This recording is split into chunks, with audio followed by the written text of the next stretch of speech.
Não, mas eu pedi para o Wagner trazer a lista. Os meus também, que eu não lembro mais.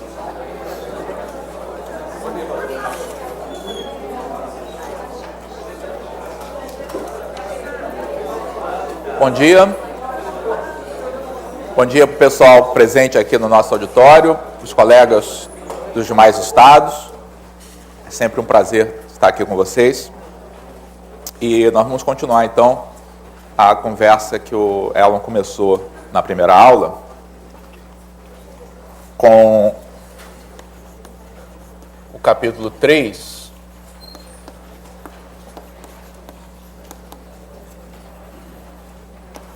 que fala sobre números cardinais.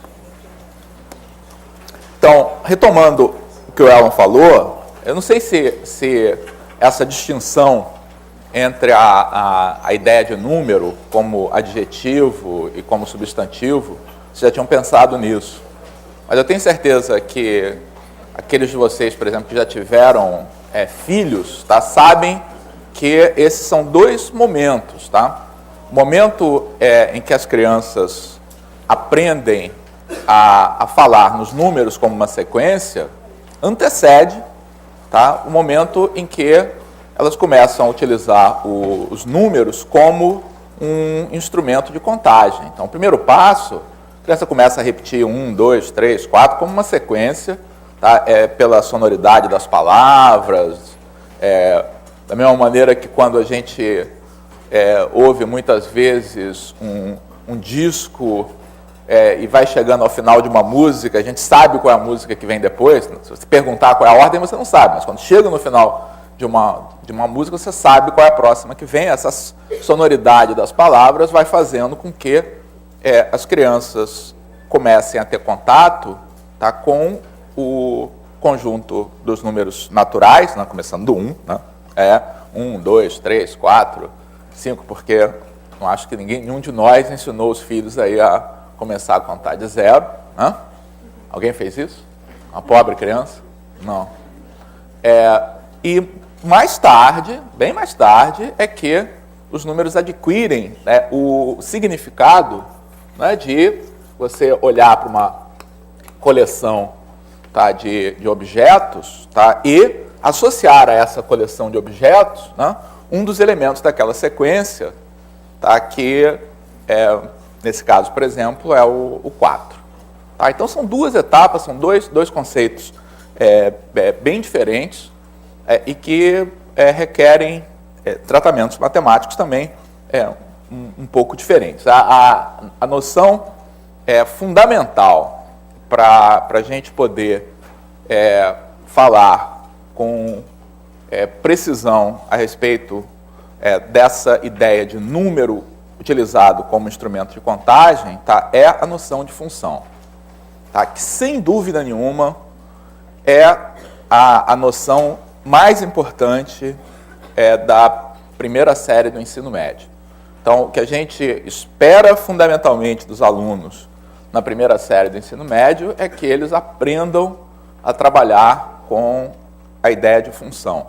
Tá? É a ideia central da primeira série do ensino médio e, na verdade, do ensino médio como um todo. Tá? É um instrumento fundamental porque, inclusive, é um instrumento que vai continuar a ser utilizado depois que terminar o ensino médio e o aluno for fazer estudos mais avançados.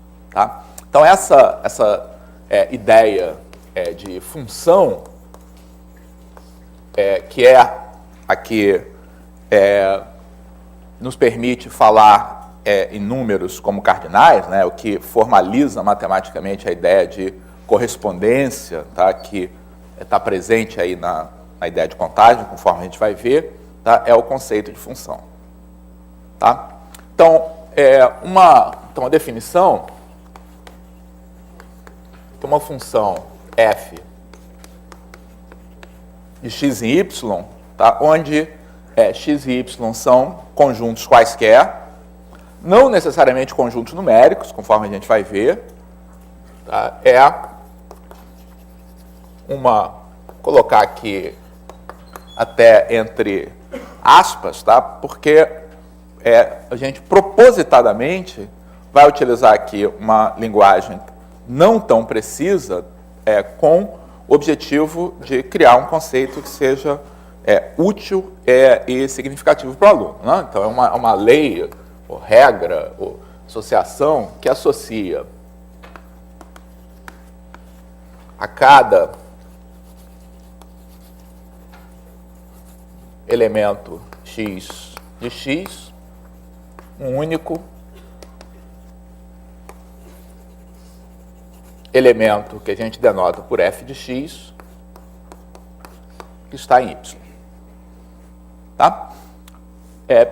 Pergunta para vocês, é assim que o livro-texto que vocês utilizam, aqueles que trabalham na primeira série do ensino médio, é assim que o conceito de função é apresentado? Muitas vezes não é, né? Então, muitas vezes o conceito de função é apresentado de uma maneira que matematicamente está correta, tá? Mas que metodologicamente deixa a desejar, né? Que é representar uma função, quer dizer, definir uma função, tá? como sendo um subconjunto do produto cartesiano x por y, quer dizer, como um conjunto de pares ordenados com primeira componente em x, segunda em y, satisfazendo a determinadas propriedades. Tá? Na verdade, eu coloquei essa palavra lei aqui entre aspas, porque de uma forma estritamente formal, tá? Essa lei ela é definida exatamente através dessa tal coleção de pares ordenados. Tá? Mas é muito mais interessante a gente, num primeiro momento, tá? Apresentar função através da ideia que conduz, tá, ao uso que a gente vai fazer a vida toda de função, tá? Ao invés de privilegiar, tá, a formalização matemática, que está correta, tá? Mas é algo que a gente deve apresentar na sequência da discussão, tá? E não como um primeiro contato aí com a ideia de função. Tá? Então, para a gente poder falar aqui das diversos aspectos aí da definição, tá? E do uso aí desse conceito, tá? Eu vou dar uma série de exemplos, tá? E esses exemplos vão, então, nos levar a fazer perguntas que a gente vai procurar responder. Então, uma primeira situação aí extremamente simples, eu vou começar com um conjunto x sendo conjunto dos números 1, 2 e 3, tá? Y, conjunto 1, 2, 3, 4, tá? E vou falar na função f de x em y com f de x igual a x mais 1. Então, a minha primeira preocupação nesses exemplos, tá, é da gente se certificar, tá, que eu estou corretamente definindo funções. Então, os ingredientes da definição, tá, são um conjunto x, que é chamado de domínio da função, um conjunto y, que é chamado de contradomínio da função, e uma especificação, tá, de uma lei que me faça associar a cada elemento de x, tá, um único elemento de y. Então, implícitos aqui nessa nossa definição, tá, na verdade explícitos, tá, é que todo elemento de x, tá, tem que ter um elemento associado, quer dizer, não pode haver exceções em x. Tá? E segundo, que o elemento associado a x tem que estar bem definido, tem que ser um único elemento, que além disso tem que ser alguém do conjunto y.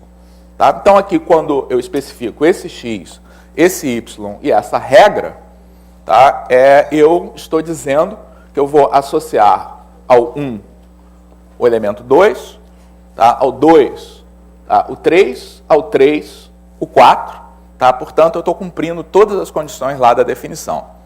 Tá? Note que essa associação, pode ser caracterizada, vou nem escrever F aqui, mas o conjunto de pares ordenados 1, 2, 2, 3 e 3, 4, tá, completamente descreve a forma como essa associação está sendo feita. Tá? Então, esse conjunto de pares ordenados está me dizendo explicitamente que o 1 está associado ao 2, que o 2 está associado ao 3, que o 3 está associado ao 4. Tá? Mas essa descrição da lei, tá, dizendo que cada elemento vai estar sendo associado, tá, ao seu sucessor aí no conjunto dos naturais, ela é muito mais clara, tá, e transmite muito mais claramente a ideia de como a gente usa funções em matemática. Tá?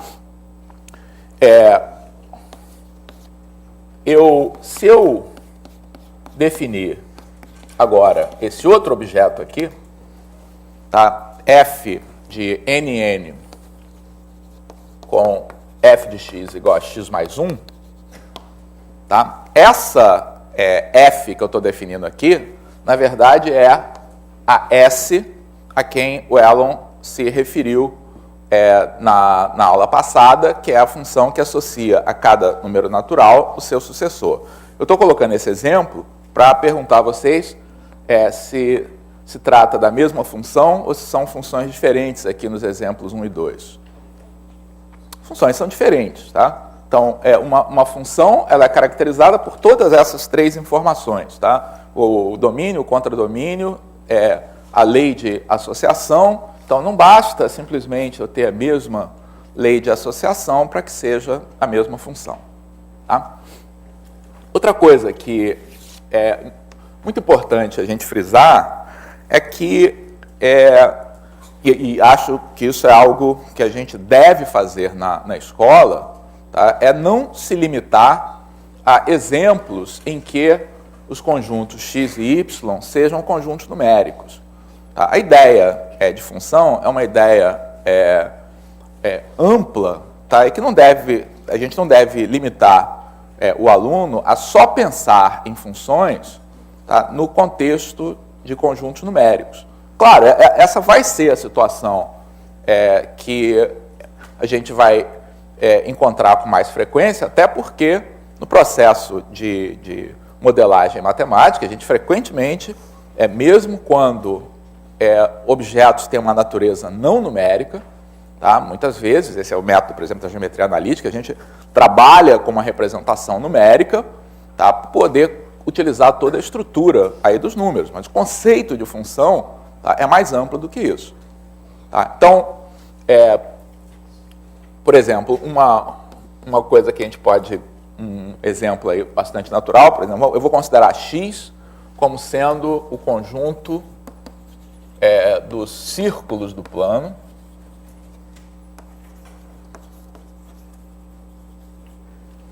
e vou considerar uma função de x em R com f de x igual a área de x. Então, só verificando se isso aqui está definindo devidamente uma função, eu estou especificando um conjunto domínio, um contradomínio, tá? E uma regra que associa a cada elemento desse conjunto, a cada círculo, tá? Um número real, que é a área desse círculo. Então, pergunta, todo círculo tem área? Tem. Tá? Então, isso aí que está definindo. Essa área está bem definida? Está bem definida. Então, isso aqui é uma função. Então, aqui a gente tem uma mistura, né? Um conjunto é numérico, o outro não. A gente pode ter, esse é um exemplo que tem no livro, se eu definir x como conjunto dos segmentos do plano. Então, os elementos de x, tá, são todos os segmentos definidos por dois pontos distintos do plano. Tá? Segmentos não degenerados, eu estou considerando aqui. Tá? E y igual ao conjunto de todas as retas do plano. Então, o conjunto y tá? Considerando todas as retas do plano. Tá? E eu vou definir f de x em y com f de x igual a mediatriz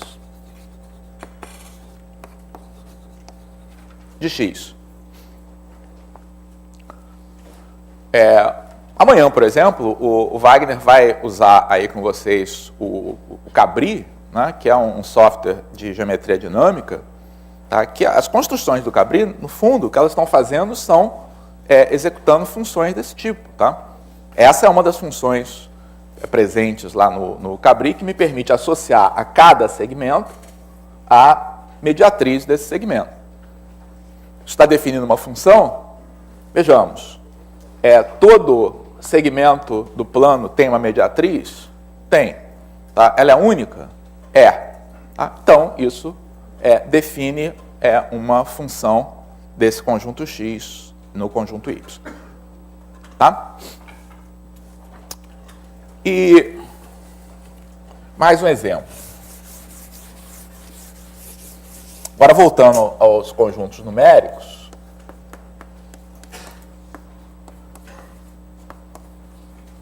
o que vocês acham disso aqui?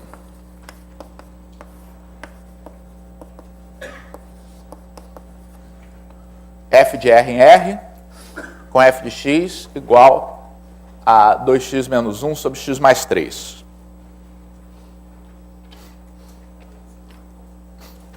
Isso define uma função? Agora tem problemas, né? Porque tudo que a gente obriga uma lei de associação satisfazer, tá, para ser uma função, tá, é associar a cada elemento do domínio, tá, um elemento bem definido do contradomínio. Tá? Essa regra está sendo violada aqui porque que x não pode ser menos 3. Tá? Então, essa expressão algébrica que nós temos aqui, tá, não faz sentido quando x é igual a menos 3. Tá? Portanto, isso que está aqui é uma construção mal feita. Tá? Isso não caracteriza uma função. Por causa disso, tá, é que vem um hábito, tá, muito comum da gente usar expressões desse tipo aqui. Tá? De você falar a função f de x igual a 2x menos 1 sobre x mais 3. Tá? Então, quando a gente... Um hábito assim, uma preguiça assim que não faz muito mal. Né? Então, você está com uma certa preguiça, tá, de, no contexto aí de funções numéricas, tá, definidas através de expressões usando aí as funções mais comuns, você querer definir uma função, tá, prestando mais atenção na lei de formação. Tá? Então, é uma convenção consagrada, tá, que, embora, tá, a gente saiba que isso que está aqui, a rigor, não define uma função, porque está faltando dizer qual é o domínio, qual é o contradomínio, tá? Que a gente decodifica isso aqui, tá, do seguinte modo. Já que não foi dito qual é o domínio, eu, tá, vou definir apropriadamente esse domínio. Tá? E como é que eu vou definir apropriadamente esse domínio? Eu vou ser o mais generoso possível. Quer dizer, eu vou colocar nesse domínio tudo que pode estar nesse domínio. Tá? Tudo que faz com que essa expressão tenha sentido matemático. Tá? Então, nesse caso, 2x menos 1 sobre x mais 3 pode ser calculado desde que o denominador não se anule, desde que x seja diferente de menos 3. Tá? Então, a gente automaticamente, ao encontrar essa expressão, que a gente sabe que é um abuso matemático, tá? Mas através de uma convenção, a gente transforma isso aqui apropriadamente, tá? Numa função em que o x é r menos excluído, né? O número menos 3, que é o que está causando problemas aqui. Tá? Então, Isso que está aqui significa F com domínio R menos o conjunto cujo único elemento é menos 3. Como nós estamos trabalhando com números reais, a gente pode eleger o contradomínio como sendo o próprio conjunto dos reais aqui, sem dificuldades, e aí a lei de formação, cada x. Um detalhe, a notação consagrada é que quando você vai representar a lei de associação por uma setinha, para distinguir da correspondência entre os conjuntos, tá? Ninguém vai brigar se você não colocar esse tracinho aqui, tá? Mas é conveniente a gente fazer uma distinção entre a correspondência entre os conjuntos e a correspondência entre cada elemento do domínio e respectivo ponto da imagem. Então, isso está certo. Tá? E se fosse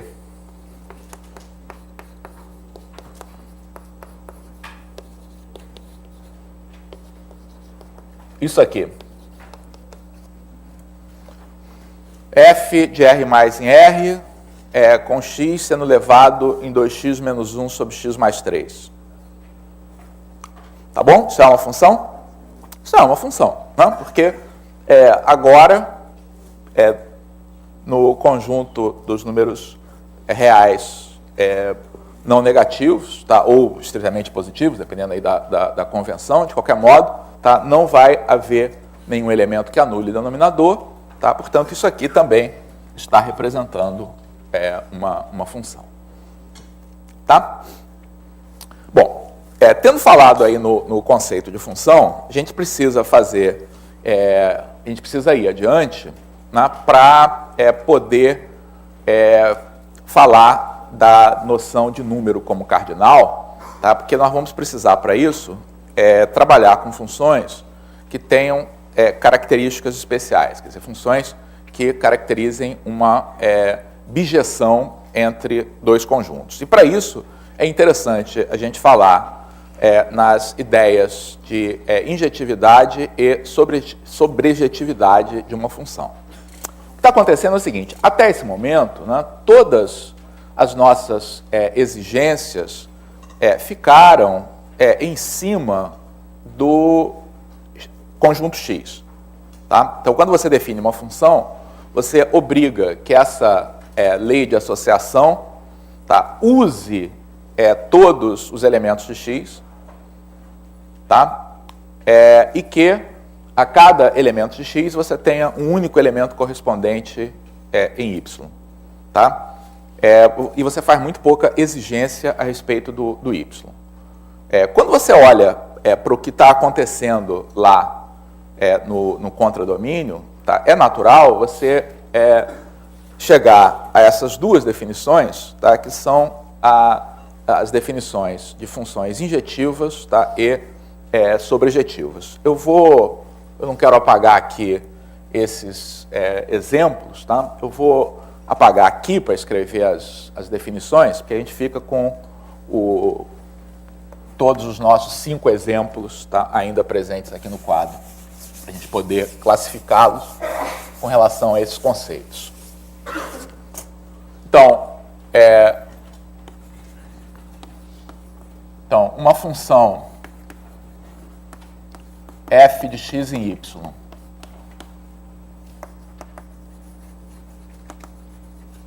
é injetiva, tá? Às vezes se fala também injetora, tá?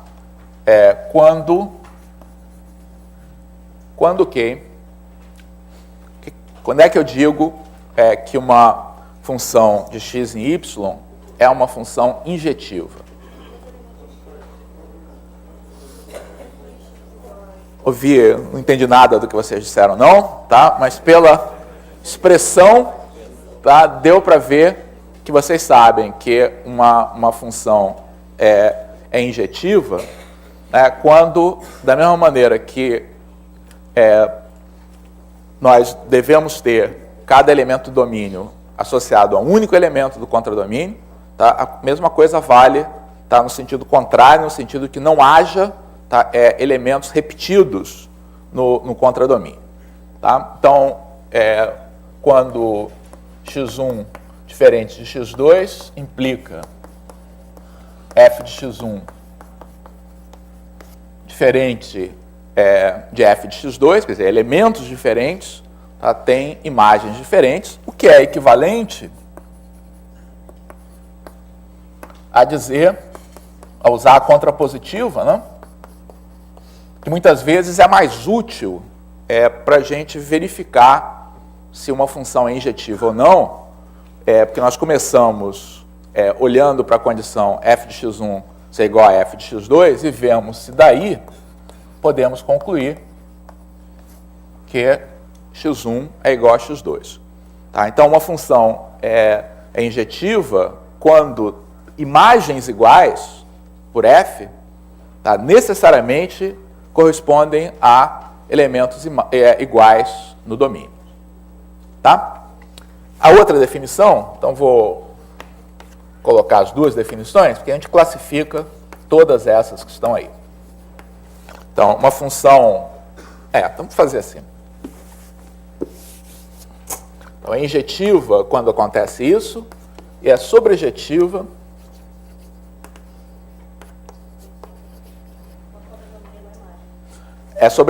quando todo, tá, elemento de y é imagem de algum elemento do domínio. Tá? Então, quando para todo y pertencente a y, vou colocar por extenso. Oi. Só um instantinho.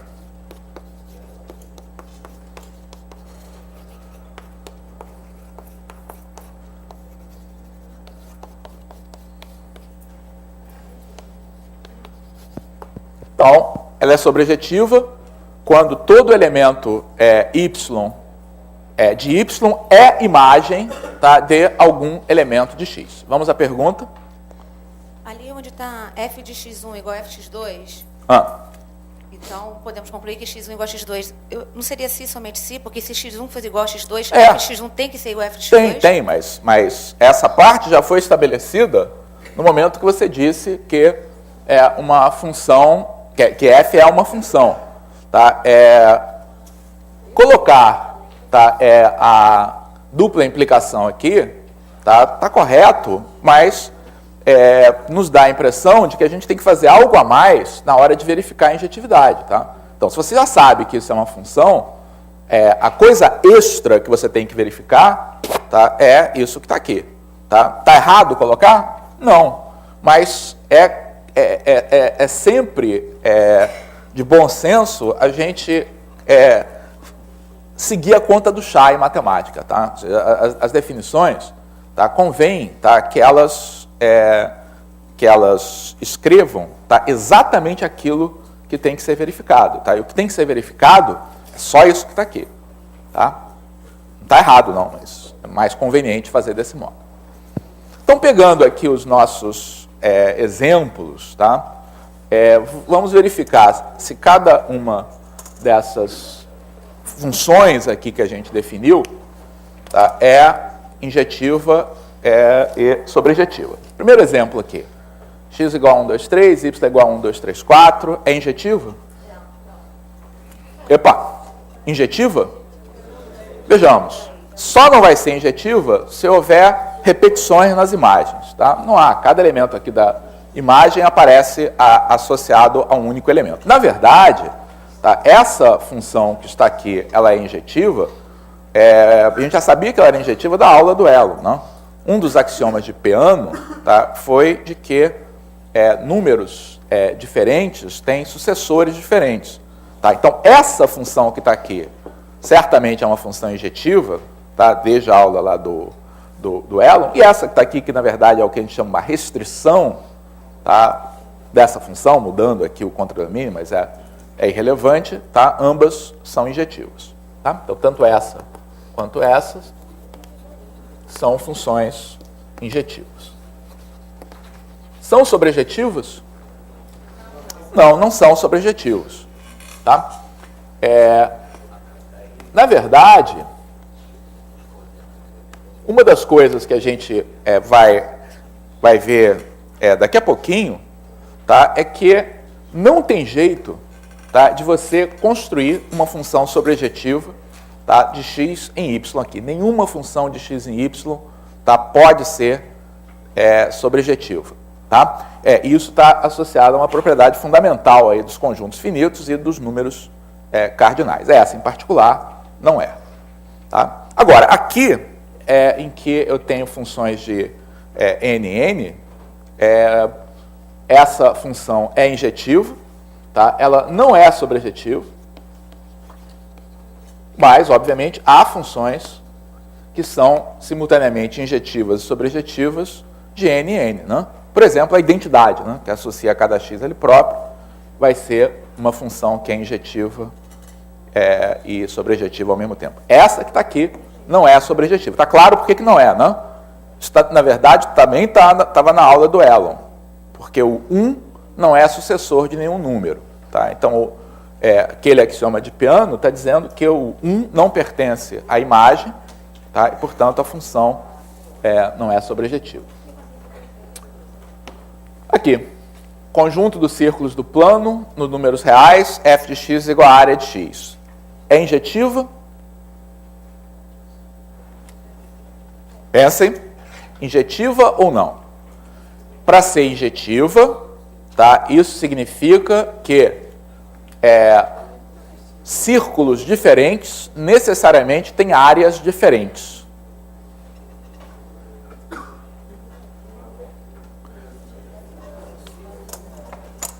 Está aqui o plano. Desenho esse círculo aqui, tá, como uma região do plano. Desenho esse outro círculo aqui, como uma região do plano, por exemplo, transladado desse. Tem áreas diferentes ou tem áreas iguais? Áreas iguais. Então, o contexto aqui é que eu estou olhando aqui para os círculos, né, como subconjuntos do plano satisfazendo determinadas propriedades. Né? Todos os pontos estão a uma distância menor ou igual a uma constante do centro. Tá? Então, é perfeitamente possível eu ter círculos que sejam de mesma área, mas que sejam distintos entre si. São dois círculos diferentes, tá? No contexto que a gente está considerando. Eles são congruentes, tá?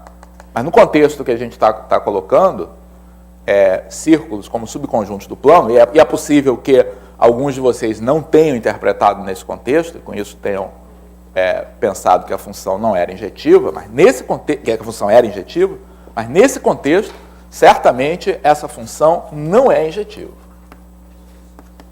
Está claro? Porque é perfeitamente possível que círculos distintos tenham a mesma área. Tá? Sobrejetiva? Todo número real é área de algum círculo?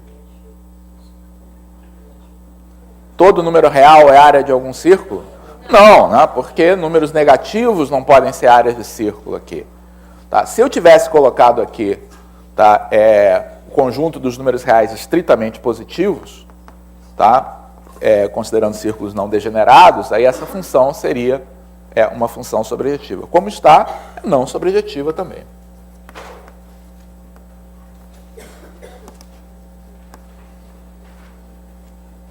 Tá?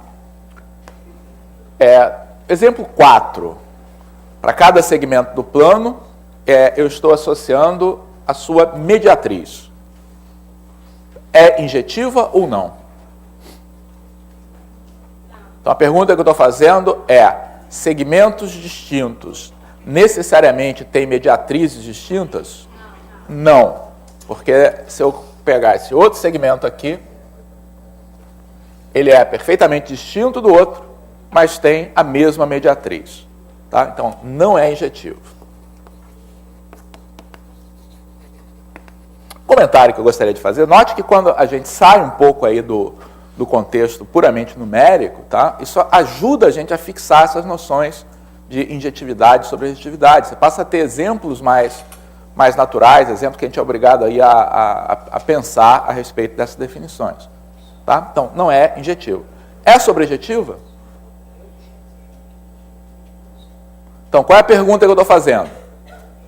toda reta do plano é mediatriz de algum segmento? É isso que significa ser sobrejetiva.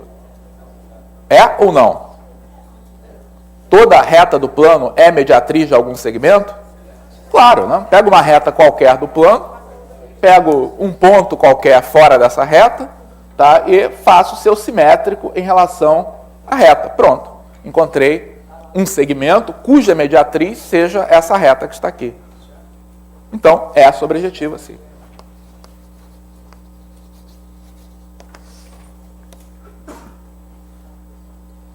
Tá? E agora, hein? Vamos tomar essa função, tá? Estou falando dessa aqui, tá? F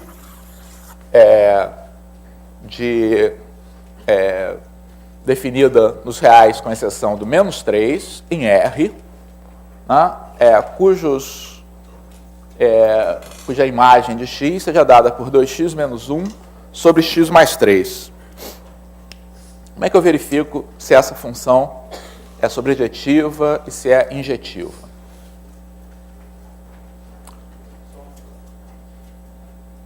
Na verdade, essa pergunta, né, tentar descobrir se uma função é sobrejetiva ou não, ela é equivalente a gente encontrar a imagem de uma função. Né? Como é que a gente faz para encontrar a imagem de uma função? Como é que é? Isola x. Bom, vai acabar sendo isso, tá? Mas uma coisa que eu queria frisar, tá, aqui para vocês é que essas duas questões de injetividade e sobrejetividade, elas são perguntas a respeito de equações, tá? Então, para você poder responder a essa pergunta, a essas duas perguntas, no caso aqui dessas funções, tá, o que você tem que fazer é considerar a equação, tá, f de x igual a A. Tá? Então, f é sobrejetiva se isso a ser a equação f de x igual a A tem solução x pertencente ao conjunto x, tá, para todo A pertencente a y. Eu só troquei aqui y por A para ficar bem claro que o que você está fazendo aqui é fixando, tá, esse valor, tá, e resolvendo uma equação com esse valor fixado. Tá? Se essa equação tiver a solução para todo A, a função vai ser sobrejetiva. Se não tiver, esse processo aqui vai nos permitir determinar para que valores de A existe uma solução. E aí a gente acha a imagem, tá, da função. Tá? Então, vamos aplicar esse processo, né, para responder aqui a nossa pergunta. Tá? Então,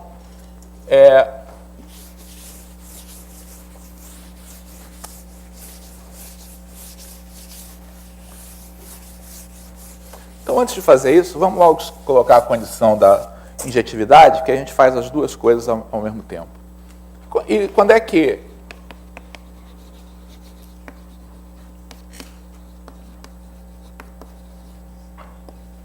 como é que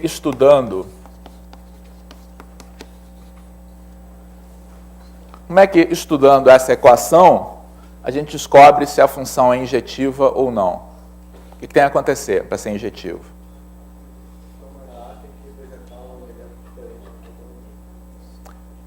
Não, o A certamente eu vou fazer esse A variar sobre o contradomínio, mas o que tem a acontecer quando eu resolvo essa equação para que a função seja injetiva? Tudo bem, você está me dando a definição, tá? Mas a solução tem que ser única sempre que houver solução. Tá? Então, em termos dessa equação, Tá? Isso aqui está me dizendo que a equação f de x igual a tem uma única solução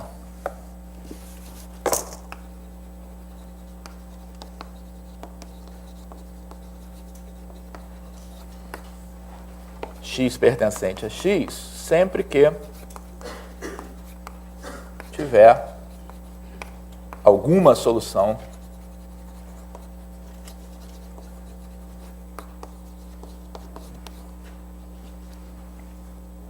x pertencente a x. Quer dizer, para ser injetiva, essa solução tem que ser única sempre que ela existir. Tá? Então, ao estudar, tá, a equação 2x menos 1 sobre x mais 3 igual a A, tá, a gente descobre tudo que tem que saber a respeito da injetividade, sobre a injetividade, da imagem, tá, aí dessa função. Tá? Então, vamos resolver, tá, essa equação. O que a gente vai fazer aqui para resolver? Multiplicar por x mais 3 dos dois lados. Posso fazer isso? Posso, né? Porque o meu domínio aqui exclui aqui o menos 3, tá? Que me daria problemas. Tá? Então, vou multiplicar por x mais 3 aqui dos dois lados, chegar a 2x menos 1 igual a x mais 3. Tá? Isso aqui exige que o x seja diferente de menos 3, mas isso é. Tá? Daí eu vou ter 2 menos a x igual a 3a mais 1. Tá? E aí, pergunto a vocês, a função é sobrejetiva ou não? Essa equação sempre tem solução para todo A? Estão escrevendo x igual a, tem solução igual a 3a mais 1 sobre 2 menos a? O A não pode ser 2. Tá? Então, o que a gente tem é que essa equação, tá, tem solução. X igual a 3a mais 1 sobre 2 menos a para A diferente de 2. E quando A é igual a 2? Quando A é igual a 2, essa equação vira 0x igual a 1, tá? Que certamente não tem solução. Tá? Quando A é igual a 2, não tem solução. Então, o que vocês me dizem a respeito, então, da injetividade e da sobrejetividade aqui dessa função? É sobrejetiva? Nós definimos aqui como uma função com esse domínio contra domínio R. Tá? Com essa definição, ela não é sobrejetiva.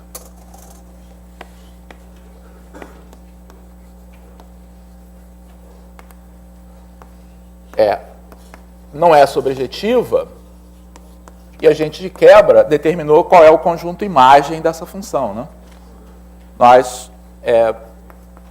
obtivemos aqui que o conjunto imagem dessa função é o conjunto dos reais, tá? Exceto o 2. Por quê?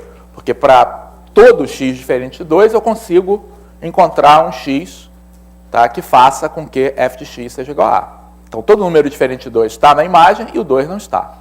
Tá? Então, o conjunto imagem é R menos 2. Tá? É injetiva? Porque toda vez que o A for diferente de 2, eu tenho uma equação do primeiro grau, tá, que tem uma solução única, tá? Portanto, a função é injetiva. Então, eu quis falar isso aqui porque realmente, às vezes a gente foca muito que para verificar se uma função é injetiva ou não, tem que escrever f de x1 igual a f de x2 e chegar a x1 igual a x2. Muitas vezes a gente faz isso mesmo, tá? Isso está perfeitamente correto.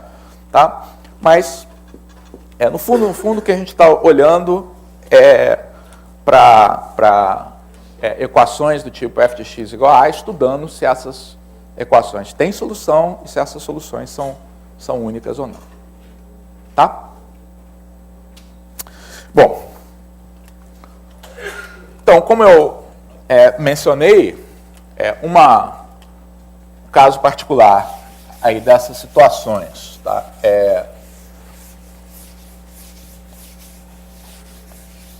De injetividade e sobrejetividade, tá? Ocorre quando a gente tem as duas coisas ao mesmo tempo, tá? E nesse caso, a gente diz que f é uma função bijetiva, né? Ou que determina uma bijeção entre os conjuntos x e y. E essa é a chave para o conceito da gente interpretar, tá, o conjunto dos números naturais como nos dando a ferramenta, tá, para poder contar, tá, e com isso transformando esses números que, como Alan frisou inicialmente, são puramente ordinais em números cardinais. Tá? Então, existem duas definições fundamentais. Tá? Eu vou começar, tá, pela situação aí dos conjuntos finitos, né, que corresponde aí à situação na qual a gente começa o processo de contagem, né, e depois falar brevemente aí dos conjuntos infinitos. Então, a gente fala, tá, na escola de conjuntos finitos ou infinitos. Né? O que é um conjunto finito? Como é que vocês falam para os alunos de vocês, tá, a respeito de conjuntos finitos e infinitos? Como é que a gente deve caracterizar essa noção? O que é um conjunto finito? Como é que você explica para os alunos essa distinção? O que é um conjunto finito? Não, ter um elemento inferior e superior não é uma boa ideia, não. Tá?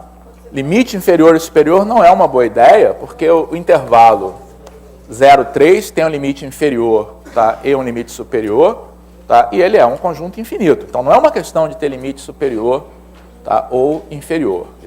Conjuntos finitos têm essa característica, tá, mas não é exclusiva deles. Faz uma associação à identidade. Isso. A ideia, tá, é uma ideia bem óbvia. Tá? Um conjunto é finito, tá, quando você pode contar. Tá? E o que significa contar um conjunto? Contar um conjunto, tá, significa fazer aquilo que a gente aprende quando é criança, né? Que é pegar os elementos de uma certa coleção, tá, e atribuir, tá, um número natural em sequência a esses elementos. Por exemplo, aqui na frente tem 3 pessoas, e a maneira como eu sei disso é que eu estou associando 1 ao Olavo, estou associando 2 ao Wagner, estou associando 3 ao Elon. Tá? Então, fazer uma contagem, tá, é exatamente construir uma função injetiva. Tá? Tá claro isso aí para todo mundo? Vocês tinham pensado nisso? Contar, tá, é fazer uma função, é construir uma função injetiva.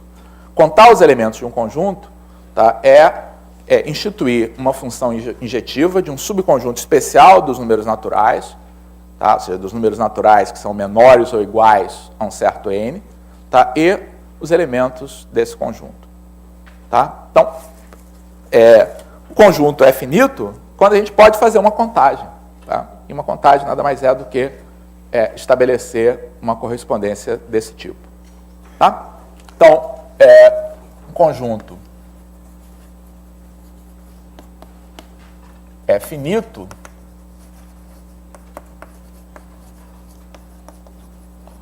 quando existe um número n natural, tal que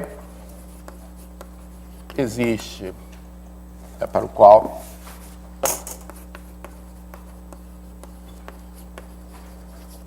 há uma função bijetiva, vou chamar esse conjunto de X aqui, tá? F de IN em X, onde IN eu vou escrever desse modo, mas isso naturalmente significa o conjunto dos números naturais que são menores ou iguais a esse N. Quer dizer, você constrói uma função, como eu falei, uma função injetiva, tá, até esgotar os elementos do conjunto. Tá? Então, a função é construída de maneira assim injetiva, sem repetir elementos, tá? Até você esgotar os elementos desse conjunto. Quando ela passa a ser sobrejetiva também, tá? Você contou os elementos desse conjunto. Tá? Então,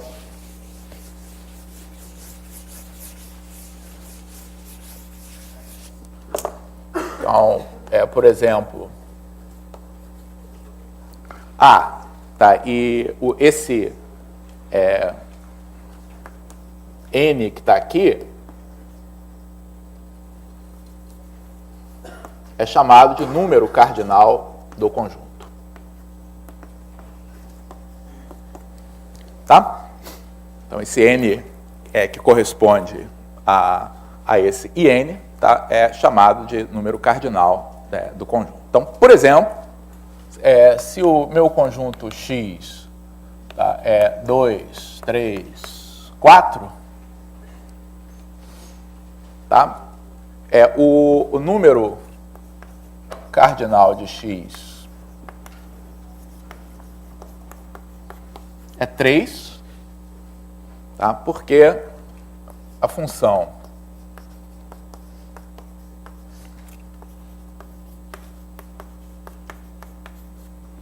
tá, de 1, 2, 3 em 2, 3, 4. Tá? Na verdade, há muitas contagens, tá, diferentes desse conjunto. Tá? Cada uma, tá, dessas funções f que está aqui, a gente chama de uma contagem, tá, do conjunto. É claro que eu posso escolher essa f, tá, de vários modos diferentes. Tá? Então, uma possibilidade é eu fazer isso aqui, né? Fazer da mesma maneira como nós tínhamos feito lá, associando o sucessor aqui de cada elemento. Tá? Mas, obviamente, a contagem não é única.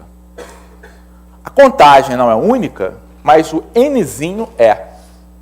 Tá? Então, associado a essa definição, tem uma série de propriedades que são demonstradas de que modo, hein? O Elon falou isso, tá? Propriedades, tá, sobre os números naturais, tá, essencialmente são demonstradas por indução ou por alguma coisa que é equivalente à indução. Então, essas propriedades aqui que eu vou escrever, tá, que inclusive fornecem a base aí para a nossa definição, tá, elas são demonstradas por indução. Tem uma pergunta aqui? Não? Não. Então, quais são as propriedades aí fundamentais? A primeira propriedade fundamental, tá, é de que é necessário provar, tá, como eu disse, se faz por indução, de que essa nossa definição funciona, tá, porque o que está implícito aqui é que todo conjunto finito possua um único número cardinal. Tá? Então, a primeira coisa que a gente tem que provar, tá, é que a gente não pode simultaneamente, tá, ter bijeções de dois conjuntos da forma IN distintos com o conjunto finito X. Tá? Então, se X é finito e F de m em x e g de n em x são bijeções, então, qual é a minha conclusão? Suponhamos que eu tenha um conjunto finito, tá, e que eu consiga construir bijeções de um conjunto da forma 1, 2m em x, tá, e uma outra bijeção de um conjunto da forma 1, 2n em x. É possível isso acontecer? É. Tá? Aqui, por exemplo, eu mostrei para vocês, eu podia ter construído essa minha correspondência de outro modo. Né? 3 correspondeu ao 2, o 2 ao 3, o 1 ao 4. Então, é possível eu ter várias bijeções, tá, de um conjunto desse tipo em x. Só que, necessariamente, tem que ser do mesmo IM. Tá? Então, a primeira propriedade que pode ser demonstrada por indução, mas que está fortemente apoiada aqui na nossa intuição, tá, é que essa nossa definição é uma boa definição no sentido de que o N está bem definido. Se houver alguma bijeção desse tipo, tá, todas as que existirem serão com o mesmo IN.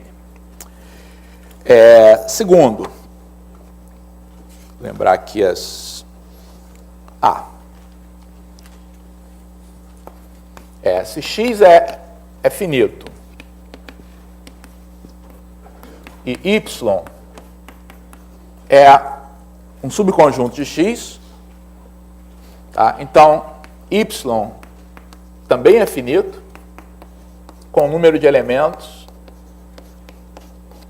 menor ou igual ao número de elementos de x. Tá? Então, a definição de conjunto finito, tá, ela é herdada por inclusão. Tá? Se alguém está incluído num conjunto finito, tem que ser finito também.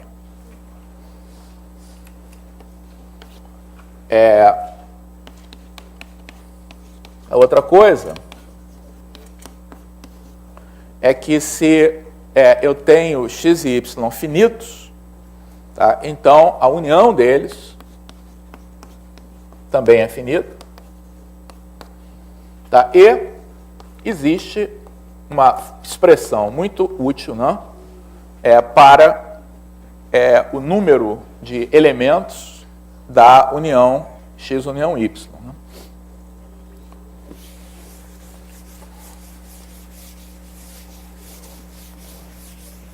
Na verdade, maneira de fazer isso primeiro, por indução, a gente argumentar, tá, que se os conjuntos são disjuntos, o número de elementos da união, tá, é a soma do número de elementos x e y. Né?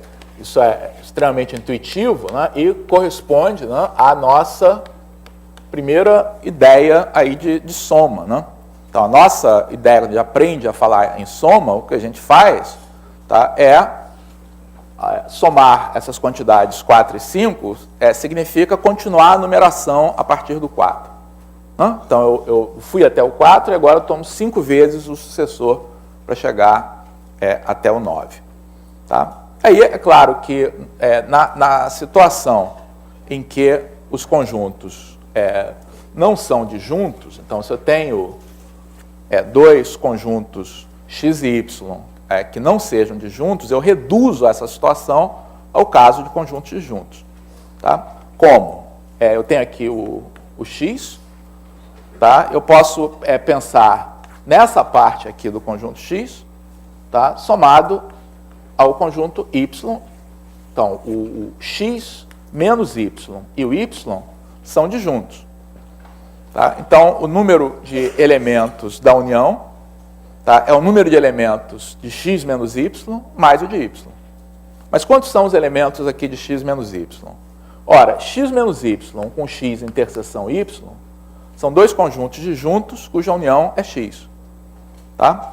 Então, esse número de elementos que está aqui é o número de elementos de x menos o número de elementos da interseção. A isso eu tenho que somar os de y.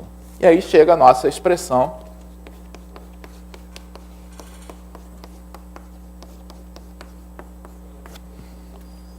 n de x mais n de y menos n da interseção de x e y. Tá? Formalmente, volto a dizer, isso é demonstrado, tá? Por indução. Não estou dizendo que com os alunos de vocês, se forem trabalhar com isso, que esses fatos devam ser demonstrados. Tá? Isso está fortemente apoiado na nossa intuição, não é necessário fazer isso com os alunos, mas se a gente quiser seguir formalmente aí os nossos conceitos, tá? Isso vai ser feito por indução. Uma quarta propriedade, tá? Que é interessante, tá? É o seguinte: vamos supor que x seja finito e que y seja um conjunto contido em x, tá? E diferente de x. É aquela situação a que eu me referi antes, quando nós construímos uma função do conjunto 1, 2, 3 no conjunto 1, 2, 3, 4. Tá? Toda vez que você tem dois conjuntos finitos, tá? Não, deixa eu fazer diferente, não precisa ser contigo.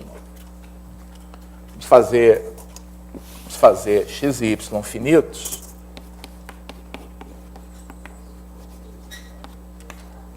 Com número de elementos de y menor do que o número de elementos de x, mais geral do que eu tinha escrito. Então, toda vez que eu tenho dois conjuntos, ambos finitos, tá? E que um tenha mais elementos do que o outro, tá? Então,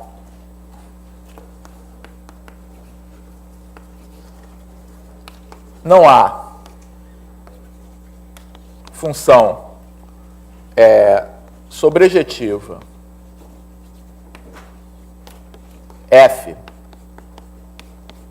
de y em x, nem função injetiva f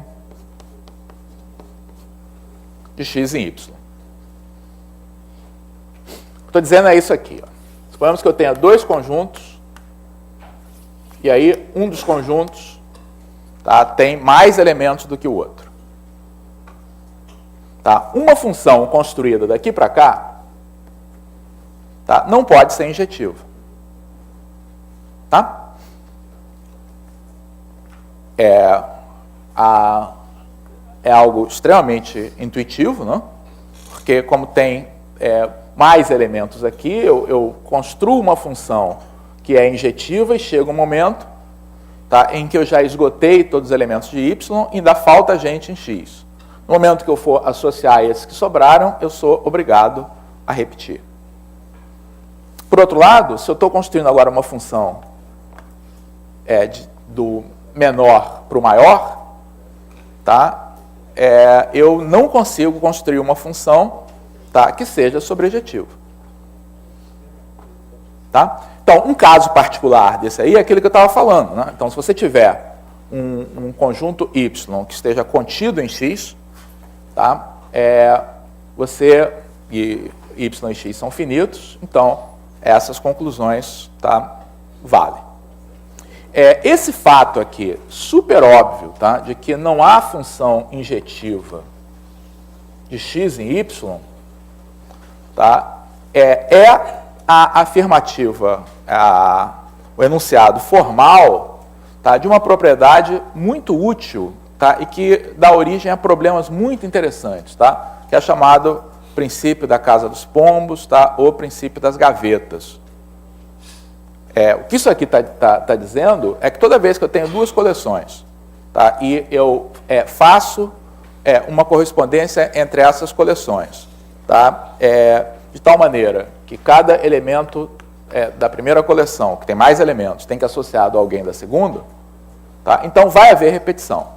Tá?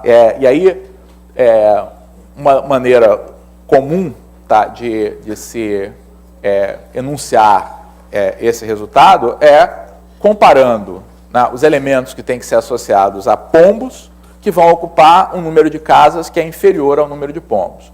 Então, quando os pombos vão ocupar essas casas, alguma casa vai ter que conter pelo menos 2 pombos.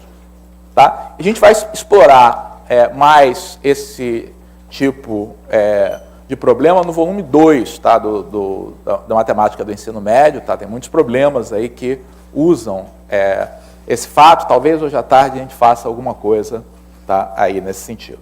Tá? Mas eu quero usar esses minutos finais, tá, para falar do que faltou. Tá?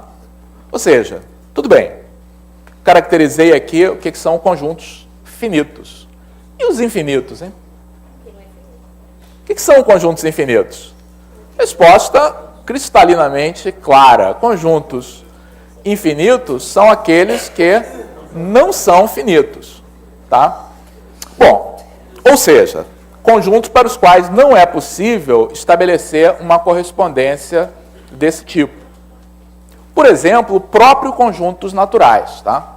Então, se você pega o conjuntos naturais, tá, não tem jeito de você estabelecer uma bijeção com um subconjunto daquele tipo IN. Tá? Então, ele é um exemplo de um conjunto infinito. Mas pode-se falar, tá, em comparação, e pode-se falar em cardinalidade de conjunto infinito? Quando é que a gente considera que dois conjuntos infinitos em particular, tá, tenham a mesma cardinalidade? Outra coisa, será que todos os conjuntos infinitos têm a mesma cardinalidade? Ou seja, você tem 1, 2, n infinito? Então, isso aí no final do século XIX, tá, era uma discussão, final do século XIX, não? Era uma discussão acirrada, tá, entre os matemáticos, tá, para entender essa passagem, tá, dos conjuntos finitos, tá, com os quais a gente se entende muito bem, tá, para os conjuntos infinitos. Conjuntos infinitos, tá, essa coisa super óbvia, tá, que a gente tem aqui, por exemplo, deixa de valer em relação à inclusão. Tá? Então, deixa eu só... Pergunta.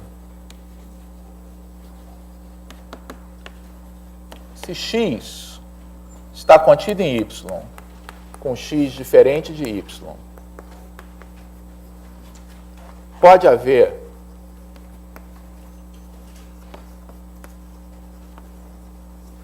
uma função bijetiva f de x em y?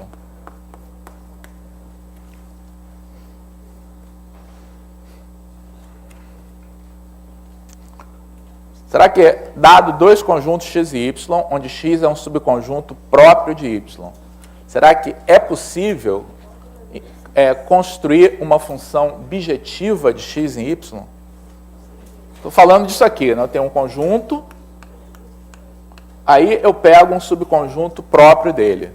Eu consigo estabelecer uma bijeção, tá, desse conjunto com o todo? Aí que está. Tá? Entender, tá, essa diferença, tá, de comportamento entre conjuntos finitos e infinitos, tá, foi um passo extremamente importante aí no desenvolvimento da matemática. Tá? A resposta é sim,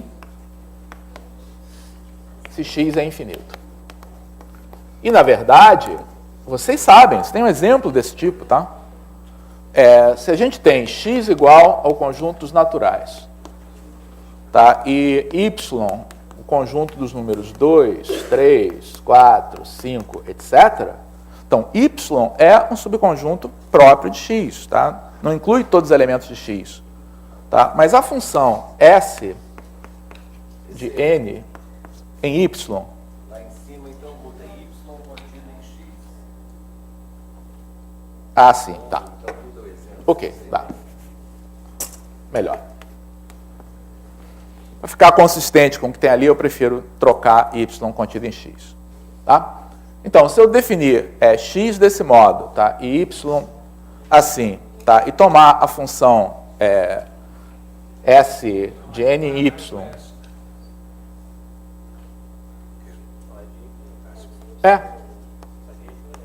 Não, eu estou chamando de s aqui, tá? Que vai associar a cada n, tá, o número n mais 1, tá? Essa função é bijetiva ou não? Tá? Cada número tem o seu sucessor aqui nesse conjunto 2, 3, 4, 5, etc. Tá? Cada número desse conjunto corresponde, tá, a um elemento lá de x. Tá? E, no entanto, o x está estritamente contido em y. Quer dizer, várias das coisas, tá, que a gente pensa quando trabalha com números, com conjuntos finitos, a gente tem que rever os conceitos, tá, quando trabalha com conjuntos infinitos. Tá? O que a gente... Então, qual é a maneira correta, tá, de você comparar cardinalidade, tá, de conjuntos? Então, por exemplo, se você olhar, tá, para esses dois conjuntos x e y aqui, tá, o que é certo? Tá? Dizer que x tem uma cardinalidade maior do que a de y, tá, ou igual a de y? Pois é, x contém y, tá? Mas a gente diz que x e y têm a mesma cardinalidade. Tá? Então, é uma questão de definição. A definição que é útil, só complementando aqui,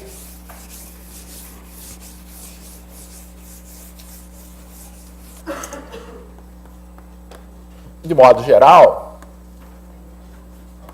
dizemos que x e y tem o mesmo número cardinal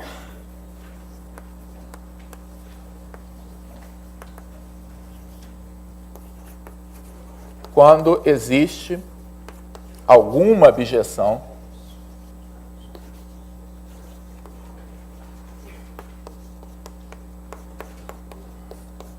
f de x e y. Tá? Então, olhando para esses dois conjuntos aqui, x e y, existe alguma abjeção entre eles? Sim. Então, apesar, tá, do y estar contido propriamente em x, tá, nós dizemos que eles têm a mesma cardinalidade, tá, por ser possível estabelecer, tá, essa abjeção. É claro, essa é uma definição, tá, mas é a definição que de fato conduz a ideias úteis, tá, aí para a matemática. Mas o fato, tá, da gente romper, tá, com várias situações com as quais a gente está muito confortável quando se trata de conjuntos finitos, né, faz com que a gente tenha que se ajustar a cabeça. Né? Então, no finalzinho aí desse capítulo, tem vou me permitir passar 2 minutinhos para contar essa historinha, né? Que é muito divertida a respeito de como é que a intuição de trabalhar com conjuntos infinitos, né, ela tem que ser ajustada. Tá? Então, a historinha que o Elon conta aí no final do capítulo 3, né, se refere ao grande hotel Georg Cantor, em homenagem, tá, a um dos que primeiro se debruçou nessa questão, tá, que definiu desse modo, com isso caracterizou conjuntos infinitos e conseguiu mostrar, inclusive, que tem infinitos e infinitos. Tá? Então, existem alguns infinitos que são maiores do que outros. Tá? Ou seja, porque você pode ter dois conjuntos, ambos infinitos, para os quais não seja possível construir uma abjeção. Por exemplo, o conjunto dos reais, tá, é mais amplo nesse sentido que o dos naturais. Não é possível você construir uma abjeção dos normais, dos naturais nos reais, e isso foi provado por Cantor. Então, a historinha é a seguinte. Esse hotel Georg Cantor tem uma infinidade de quartos, tá, que são numerados consecutivamente, um para cada número natural. Então, é como cada hotel tem o quarto número 1, 2, 3, 4, só que não para. Tá? E aí tinha uma convenção lá, estava todo cheio. Tá? Aí chega um hóspede lá, à tarde da noite, tá? E pede para ser acomodado. Aí a moça da recepção diz para ela, infelizmente, tá? Não temos como acomodá-lo porque o hotel está completamente lotado. Aí o gerente fala, não, minha filha, peraí. Cliente é cliente, atendemos a qualquer um, podemos acomodar sim. Você faz o seguinte, você pede para o hóspede que está no quarto 1 passar para o quarto 2. O que está no quarto 2, passar no quarto 3. O que está no quarto 3, passar para o quarto 4. E assim por diante. E acomoda o nosso cliente que acabou de chegar no quarto número 1. Poxa, puxa, legal. Aí, mais tarde, tá, chegou um ônibus, tá, que tinha 30 passageiros. Aí a mocinha, como era esperta, aprendi. Tá, eu vou pegar o hóspede que está no quarto número 1, passar para o quarto de número 31. Tá, o que está no número 2 eu passo para o 32, está sempre somando 30. Com isso, os primeiros 30 quartos, tá, ficam vazios e eu posso acomodar os passageiros do ônibus. Ficou contente, calamento. Aí, mais tarde, tá, chegou um trem. Tá? Aí, nesse trem, tá, também tinha infinitos passageiros, tá, numerados de 1, 2, 3, etc. Aí, ela teve que chamar o gerente novo. Né? O que o gerente fez? O gerente resolveu. O gerente era matemático, tá? Estudante lá do canto, resolveu. O que o gerente mandou ela fazer?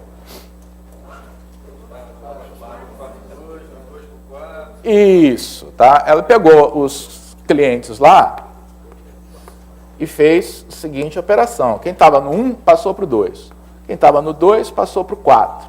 Quem estava no 3 passou para o 6. Quer dizer, passou cada cliente do quarto N, tá, para o quarto 2N. Tá? Com isso, todos os quartos de número ímpar, tá, ficaram disponíveis e aí você consegue estabelecer uma correspondência bionívoca, tá, entre os naturais e os números ímpares, tá, muito da mesma forma que a gente fez ali, e acomodou todos os clientes. Tá? Só que, isso fica para vocês pensarem, não sei nem se está na lista de exercício, eu acho que não, mas eu incluo agora. Tá? O último problema que tem aí, que é o problema 11, que eu vou incluir agora, está incluído aí para os demais estados também, tá? É a seguinte situação. Chega uma infinidade de trens, T1, T2, T3, etc., cada um deles com um número infinito, tá? Numerados de acordo com os conjuntos naturais. E aí, o que a pobre mocinha lá vai fazer? Então, com isso... Bom, então hoje à tarde a gente vai trabalhar nesse problema. Deixa eu aproveitar para dar um aviso, tá? Nós estamos ultimando, quer dizer, eu, o Wagner e o Elon, estamos terminando um volume da matemática do ensino médio que deve ser publicado aí no segundo semestre, com certeza antes aí do nosso próximo curso, contendo todas as soluções de todos os problemas dos volumes 1, 2 e 3, quer dizer, os enunciados e as soluções aí de todos os problemas, tá? Então isso deve ser lançado em algum momento aí do segundo semestre. Tá? Eu vou, então, para o pessoal aqui do Rio, eu vou colocar a lista aí dos problemas que a gente vai trabalhar. Os grupos estão separados, Wagner? Então, por enquanto, então, eu me despeço aí do pessoal dos demais estados. Tem algum aviso aí para dar? Parece que tem um aviso. Perguntas que fizeram no chat. Sim, não.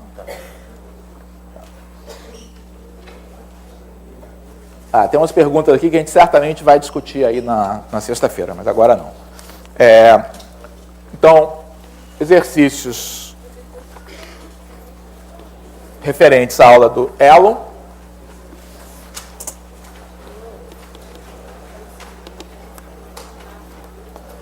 São do capítulo 2, exercícios 2, 4 e 10. Eu vou colocar aqui. E do capítulo 3, 2, 5, 7, e eu incluí agora o 11, do trem, dos infinitos trens com infinitos passageiros. Muito bem, gente. Até mais tarde, então. Boa tarde.